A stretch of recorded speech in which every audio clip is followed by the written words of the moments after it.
good to see you. How you doing, right? Yeah, good to see you. Hey, take a seat. You were with the very plain and unattractive Kiri Blur last week, weren't you? Yeah. Were you in last week? I wasn't, no. It was Jack last week, it was Jack, yeah. Yeah, it was me and Jack last week. Yeah. Well, now you get to feast your eyes on this for the next half an hour. That's a dodgy jumper, that, isn't it? Rascal, mate. It really is rascal. It really is. Hang on. It really is. There we go, I just had a pig throat. Of all the weeks that you've had to go at us for wearing the same thing. Where'd you get that from, mate? I mean, I don't know. Primark, I think it was on sale. Yeah. It was the stuff that nobody else wanted. Yeah. Doesn't even fit. I've got one arm apparently longer than the other, but I think that's just because the sweatshop they made it in, they're not very good at their jobs. Right, so let's get back to football, fantasy football, and we have the clips and your predictions from last week when you were here with Jack. Shall we take a look? It's really bad. It's really bad.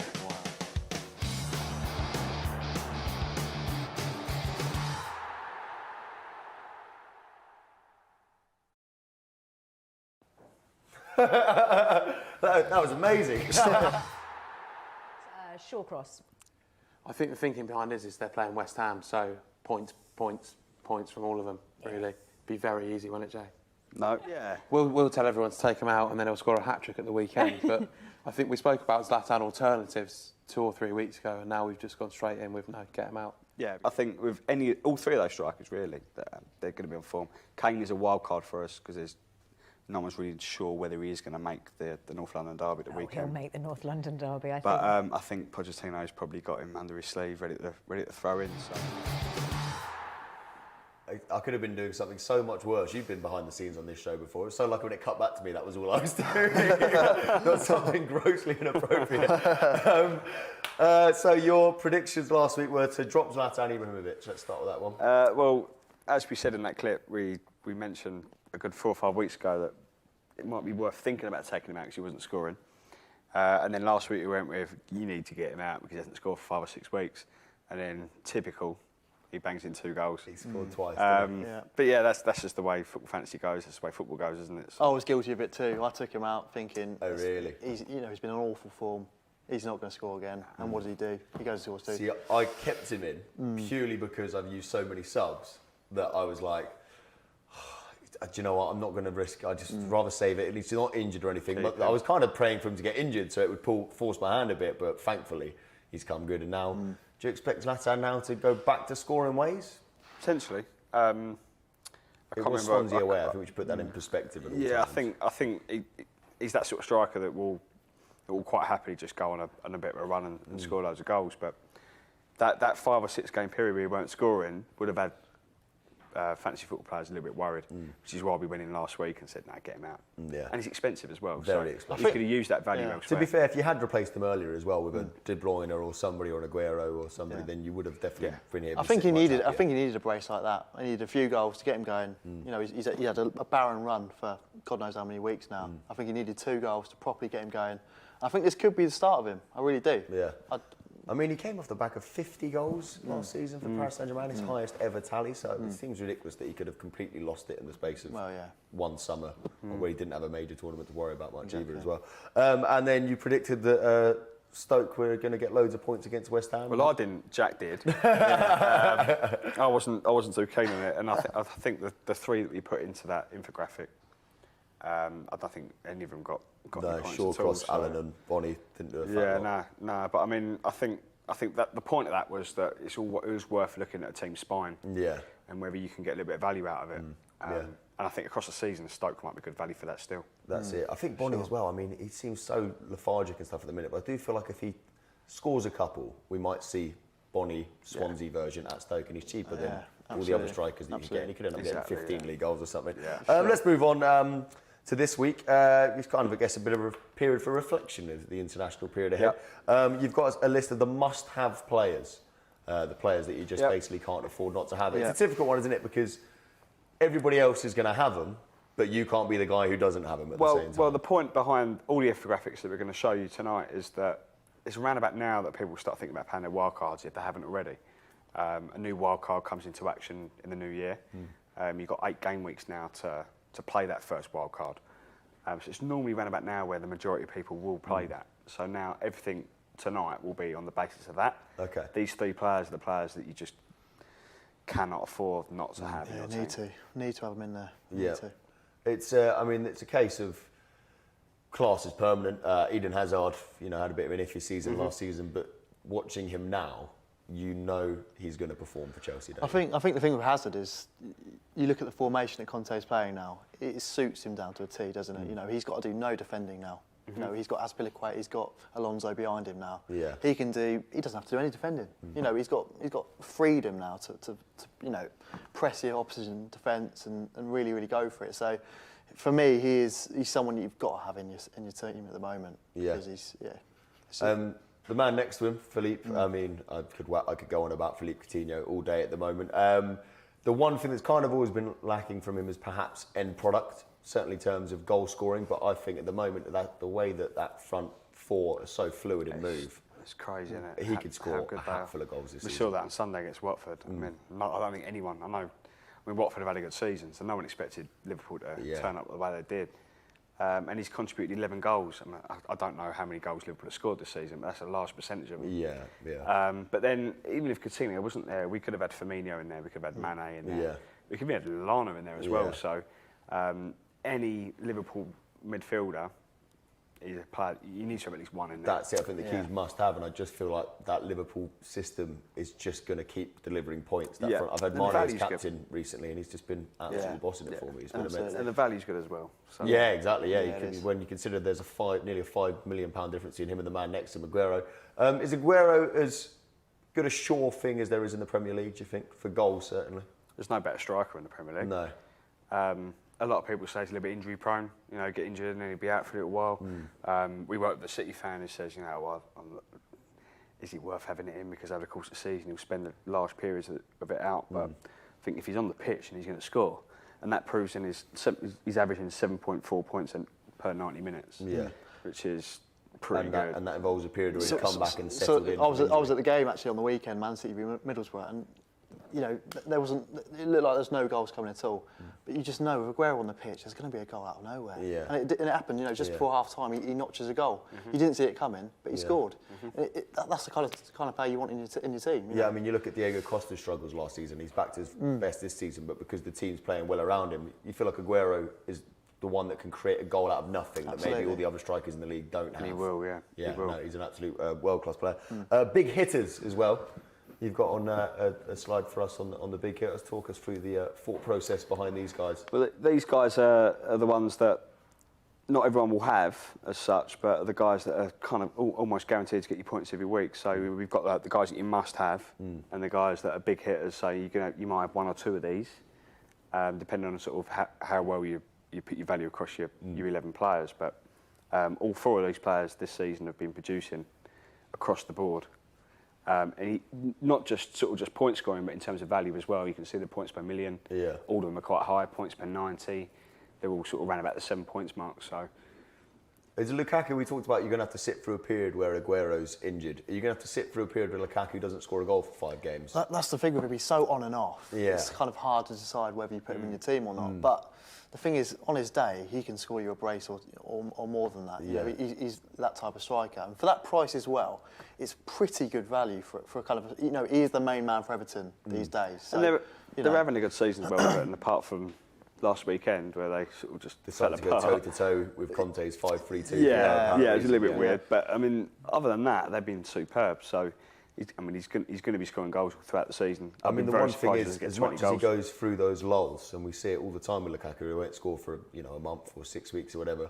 At the end of the season, you can guarantee about 17, 18 league goals. So he's worth persevering with, isn't he? Absolutely. De Bruyne, for me as well, he's in that bracket of guaranteed points when he plays. His numbers and the big numbers, the goals and assist numbers, throughout his career since Wolfsburg and now he's carried it on at City are exceptional. Is there a better player in the league than Kevin De Bruyne on his day? In terms of creativity, I'd say no. Probably isn't, because he does everything. He scores goals, he gets assists, he does everything for that team. He's fundamental to what Pep Guardiola is doing at the moment, isn't he? Yeah. So he is pricey, but I think you're going to get your kind of bang for your buck, really. He's got 8 assists. Exactly. Yeah. The highest in the Premier League so far. It's interesting that the 3 players that really set it alight recently have been De Bruyne, Ozil and Coutinho, all that similar 10 role. But I do feel like De Bruyne can kind of do what they both do, whereas Coutinho's kind of a dribbler, Ozil's a passer, kind of De Bruyne is a bit of a hybrid of the two, isn't he? And he's a dead ball player as well. He'll take all the free kicks. Yeah. So and he's in a team that's going to score lot however many of goals goals, under yeah. Guardiola this season. I think I got rid of him when he got injured, and I just can't get him back in. And I just want him back in my team so badly because I just know that he's going to boss it by the end of the season. And Bargain Bucket, you've rather amusingly titled this one. Bargain Bucket. So this is kind of the other end of the spectrum. Yeah, you're not going to go and get a Kevin De Bruyne or a Sergio Aguero. You need to spread your value across your team, especially when playing the wild card. And there's always a differential to be had. And I think these 4 guys over the last 4 or 5 weeks have produced some really good points for next to nothing. I put Austin in my team last week. He produced a goal. Probably won't again for the rest of the season, though, my luck. But he's scored 5 goals and he's got an assist. He's picking up some decent bonus points as well. But Snodgrass came back from injury, came off the bench, got the goal and assist as well to help Hull beat Southampton. His career, Snodgrass, is another one that statistically is very good. Yeah. He's always had an end product to his he is the main man for Hull City, isn't he? Yeah. He is the main creative kind of focus for Hull City. So he's that cheap. It's almost worth getting him in there without a doubt. I find people are sometimes almost snobs with what clubs players play for in fantasy football. Definitely, without a doubt.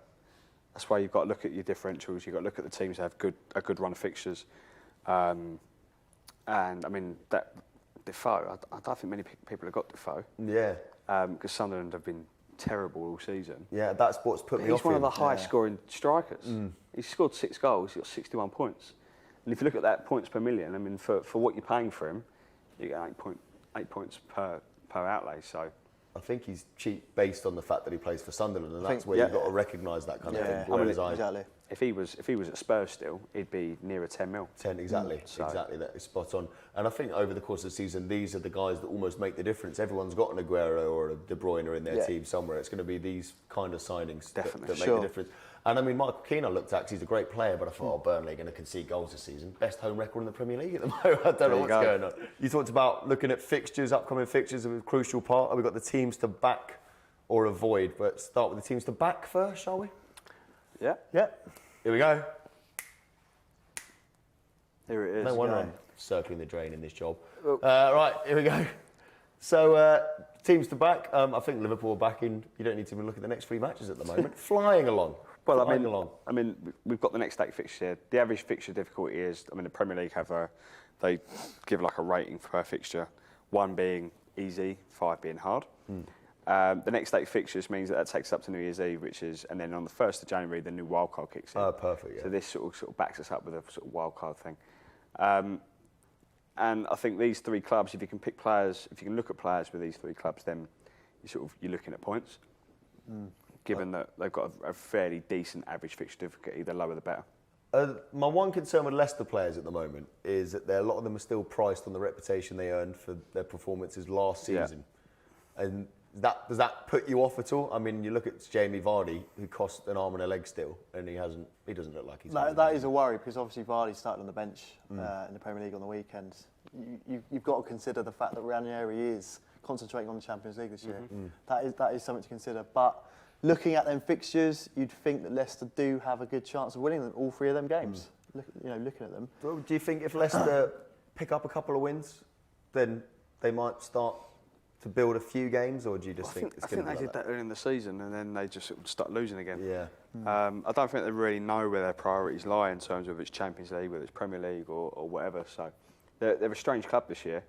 But defensively, I think there's probably some value in their defenders more than anything else. Yeah. Like the likes of Christian Fuchs or Wes Morgan or something like that will probably pick up points across the season. Yeah, that's one thing they've managed to hang on to, is they're still relatively solid. Yeah. And Tottenham as well. I mean, very, very easy next 8 fixtures. So West Ham at home, Chelsea away, Swansea at home. Chelsea away is obviously a tough one, but I'm guessing the 5 after that must be considered very straightforward. They're looking pretty good. Their next fixture, unfortunately, is going to be very easy for them. And then from there on in, apart from Chelsea, I think they can have a decent run into the new year. So the best players, like we touched on, Leicester defenders being worth the money. Is it the same at Tottenham as well? I'd say so. In terms of defenders, I'd say defenders-wise, definitely. I think Walker is the best. Yeah. The best defender in terms of points scored. Is he? Or one of the best anyway. and he's not that expensive either. So the only issue with Spurs is they're just not scoring goals at the moment, are they? Yeah. So for Tottenham, it should be the defenders. It should be the priority, I think. Unless it's Kane. Well, He's back. Well, yeah, exactly. Yeah. But it's a gamble, isn't it? Yeah. Him or Son. Definitely not Janssen. I think we can all agree that. If there's Definitely one thing not we can Janssen. settle on, definitely not Janssen. Unless it's a penalty shootout, get Janssen in. Yeah. Exactly. Yeah, no, he's hopeless. Right, teams to avoid. There we go. Bournemouth, I mean, straight away you can see Arsenal and Liverpool coming up there. Middlesbrough got Chelsea, West Ham. Just what you don't need. Tottenham, Man United and Arsenal. Let's start with that. Let's start with your boys, West Ham. West Ham, I mean, we've struggled recently. I thought we'd got into a decent bit of form, and then we lost to Everton and then drew with Stoke, which is frustrating. But then we've got Tottenham, Man United away twice in a week. So we've got them in the EFL Cup as well. Then we've got Arsenal, and I think we've got Liverpool away after that Arsenal game. So all right, yeah. So we got, but then after that it's Hull at home, which we'll probably lose. Swansea away, which we'll probably lose. So it's a difficult run of fixtures.